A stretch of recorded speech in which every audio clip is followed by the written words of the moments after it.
rato han estado pues en una campaña para ver quién es el candidato o candidata para la presidencia de la República. Pero ¿cómo van las encuestas? ¿Cómo van los números, la numerología para la selección tanto del grupo político de Morena, PT, Partido Verde Ecologista, como por el grupo del PAN, del PRI y del PRD? Saludo con mucho gusto a nuestro director editorial, Raúl Frías Lucio, y pues adelante el tema sobre la mesa. Raúl, buenas tardes. El tema sobre la mesa, Eduardo, a ver, lo has dicho bien. Sí, ¿qué está pasando? Yo creo que vale la pena hacer un recorrido y ver qué está pasando y dónde estamos parados en este momento, porque, bueno, sigue caminando estos procesos, a pesar de que la autoridad electoral hizo varias recomendaciones a los aspirantes a la presidencia, ¿sí?, de comportamientos, de lo que deben de hacer, reuniones en lugares cerrados, que no sea abierto al público, que no haya espectaculares y todo lo que hemos señalado. La verdad es que se han venido pasando por alto muchas de estas recomendaciones que ha hecho la autoridad.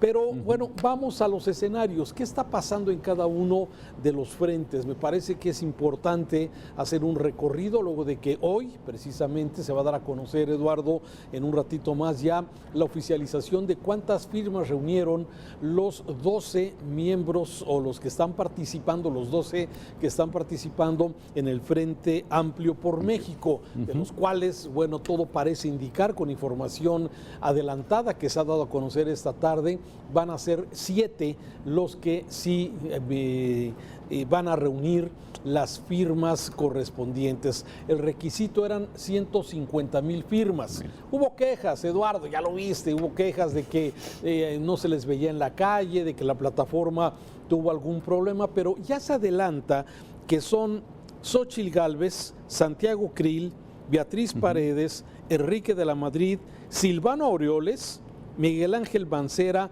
y Francisco García Cabeza de Vaca, los que se adelanta, Eduardo, y quiero señalarlo y ser enfático en esto, que podrían haber logrado las 150,000 firmas mínimas necesarias para esto. Un primer comentario, Eduardo. Claro. Sí, y fíjate cómo, bueno, pues el reflejo de la fotografía al momento, todo parece indicar que serán estos personajes los que van a pasar a la siguiente etapa, a estos foros de discusión que no han querido decir si van a ser debates realmente.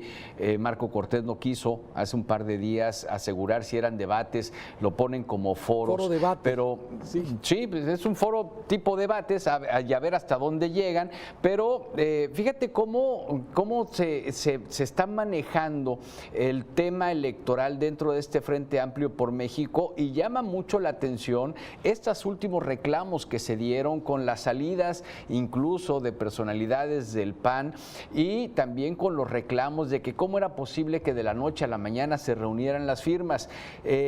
Todo pareciera indicar que por ese tipo de reclamos pues habría una posible ruptura dentro de esta alianza, y hay que, a mí me hizo mucho ruido una publicación que hace Claudio X González con el Reforma del viejo PRI y dónde está el nuevo PRI incrustado en Morena, la respuesta de Alejandro Moreno y cómo luego las protestas de Xóchitl, y al parecer, Raúl, pudiese llegar a haber ahí un pequeño fisura o descabrajamiento dentro del Frente Amplio por México. Lo habíamos dicho, Eduardo. A ver, hay que recordar que en este análisis que hacemos, diariamente hablamos de diversos temas, y habíamos ya adelantado que el reto que tiene Xóchitl Gálvez, digamos, como la candidata que ha destapado, y de acuerdo a las encuestas que han dado a conocer, tanto el Financiero como Forbes, que es esta encuesta de encuestas que normalmente se dan a conocer, bueno, la separación que hay ahí la vemos, que está precisamente... Xóchitl Gálvez pues está ya muy arriba respecto a los otros aspirantes dentro del frente. Pero, a ver, más allá me parece que el reto, Eduardo, es cómo va a librar Xóchitl Gálvez, que no es una militante del PAN, que no es una militante del PRI y que no es militante del PRD, Sí, ¿cómo va a lidiar con esto, con los partidos políticos? Sabemos evidentemente que el PAN, su candidato Santiago Krill sería, digamos, el hombre al que le podría apostar el partido en sí. El PRI, sin duda, está entre Beatriz Paredes, una política avesada, y Enrique de la Madrid, que de alguna forma, bueno, trae la marca y el sello del Partido Revolucionario Institucional. Y bueno, Mancera, en este caso, que viene representando al PRD. Pero me parece que esa es exactamente la parte interesante de esto, y por eso tengo mucho interés, Eduardo, en ver qué va a pasar con estos foros debates, ¿sí? Que el primero va a ser mañana, Mañana con los participantes, o con los 7 o los que hayan alcanzado las 150,000 firmas, y de ahí vendrán estos 6 foros en diferentes partes del país. El primero es mañana en la Ciudad de México, luego el 17 de agosto en Durango, luego el 19 en Monterrey, el 22 de agosto en León, el 24 en Guadalajara y el 26 en Mérida. Estos van a ser esos foros debates, y de ahí se va a armar esta encuesta de opinión, que también va a ser otro elemento que dentro del Frente Amplio por México va a haber resoluciones. Pero me parece que Xóchitl Gálvez va a tener, ese es el reto principal, cómo va a librar los intereses que tú estás poniendo sobre la mesa del PRI y del PAN especialmente. Sí, porque hay intereses políticos y prebendas políticas muy, muy serias dentro de estos dos grupos políticos, Raúl. Sin embargo, y si nos basamos en estas encuestas, las de Pulse MX, pues todo pareciera indicar que Xóchitl Gálvez va pues únicamente deshojando las hojas del calendario y esperando a que se dé la fecha, porque dentro de estos foros debates, desde mi punto de vista no creo que vaya a haber debates, la verdad, entre los aspirantes del Frente Amplio por México, pero sí se va a ver la estructura de ambos partidos políticos, y a ver cómo transita Xóchitl Gálvez con la estructura, porque si vemos la estructura del PRI con el apoyo que está recibiendo Beatriz Paredes versus Enrique de la Madrid, la estructura del PAN con el apoyo que está recibiendo Santiago Krill, a ver cómo transita Xóchitl ahí. Claro, a ver, ese es el gran reto, me parece. O sea, Xóchitl tiene que enfrentar a la oposición, encabezada por el jefe de campaña de Morena, que es el mismo presidente de la República, y por otro lado, cómo va a transitar con el PRI, con el PAN. Ese es exactamente el gran tema de Xóchitl Gálvez, y bueno, te faltan muchos días. Y en el otro lado, ¿qué pasa con Morena? Bueno, la aparición de Xóchitl Gálvez ha de alguna forma opacado completamente a las corcholatas, ¿sí? No vemos, no resaltan, no hay cosas nuevas. Yo diría que las campañas que están realizando, estos recorridos, para no llamarle campaña, que está realizando Claudia, Marcelo, Adán Augusto y los demás, la verdad es que son irrelevantes, ¿sí?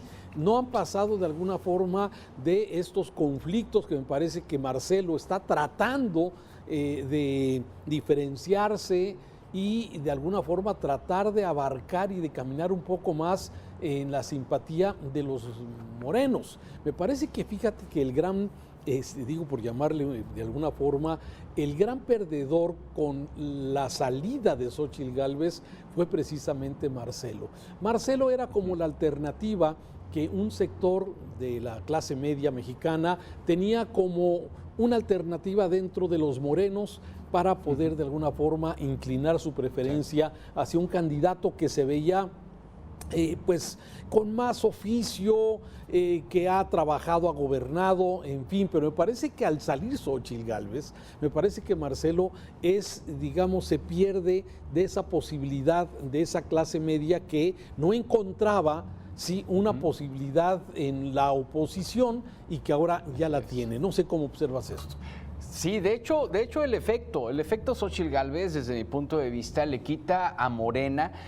Coincido contigo, a Marcelo Ebrard en la clase media, pero a Claudia Sheinbaum en particular, a Morena en general, le quita fuerza en el sur-sureste de nuestro país, en una clase media baja y baja incluso también. Él hace un hueco fuerte a Morena en el sureste del país, la aparición de Xóchitl Gálvez, más allá por la imagen de dónde proviene, que si vendió tamales, que si era una mujer indígena, no, más allá de todo esto, el efecto Xóchitl, el carisma que tiene la propia aspirante del Frente Amplio por México. Y llama mucho la atención, si vemos esta encuesta de Pulse, Raúl, cómo no se ha movido nada. O sea, tú lo dijiste, y trascendentes. Yo le iba a poner el adjetivo de grises, ¿no? Pero vaya, los irrelevantes le quedan mejor, desde luego, a todo lo que están haciendo, y gran parte de la culpa la tiene el jefe de la campaña política en Morena, que es el presidente de México, porque se ha dedicado a hablar de Xóchitl Gálvez en lugar de hablar de sus propias corcholatas, pues. Claro, a ver si podemos poner en la imagen la encuesta de las corcholatas de Morena de mismo Pulse, en donde, bueno, Claudia sigue teniendo, ahí lo tenemos, sí, a ver, tenemos, no se mueve, las cosas siguen exactamente igual, si te fijas, de un mes a otro no se ha movido mínimo, ¿sí? De alguna forma. La diferencia entre Claudia y Marcelo, y pues más o menos está entre los 9, los 10 puntos, ahí estamos viendo que en esta tiene 10 puntos de diferencia, entre el 37 que tiene Claudia y el 27 que tiene Marcelo. De alguna forma vemos cómo se están moviendo las cosas, pocos se mueven, y aquí hay que recordar que les faltan 20 días para que se realice la gran encuesta, que ya sabes, que será la que defina de alguna forma quién pudiera ser el aspirante de Morena a la presidencia. Es decir, si esa encuesta, que siempre ha levantado muchas dudas, si esa encuesta será el gran elector, que es López Obrador, o realmente si se va a hacer una encuesta entre morenistas. En fin, me parece que todos los tiempos adelantados y desde luego cómo se eclipsó las campañas de la oposición han dejado a los de Morena, por lo pronto, pues digamos, sin mucha luz, a pesar de que el jefe de campaña hace todos los días lo necesario desde la mañanera, ¿no?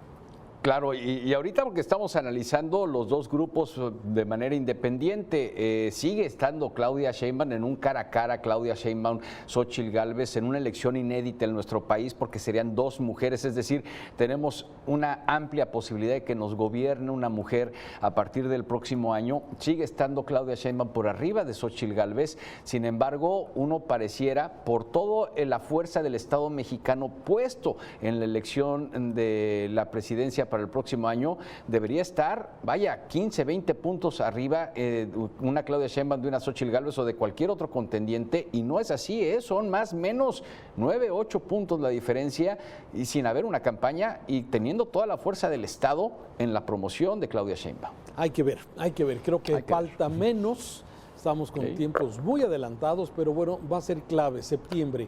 Primero, el 3 de septiembre, que el Frente va a definir digamos, quién puede ser el aspirante, y el 6 de septiembre que Morena va a tomar la decisión. Así es que estamos a días de que esto siga caminando, y es importante porque finalmente es quien va a gobernar, o puede ser cualquiera de esas alternativas, quien pueda ser el sucesor, la sucesora o el sucesor del presidente López Obrador, y creo que, bueno, seguramente va a ser importante.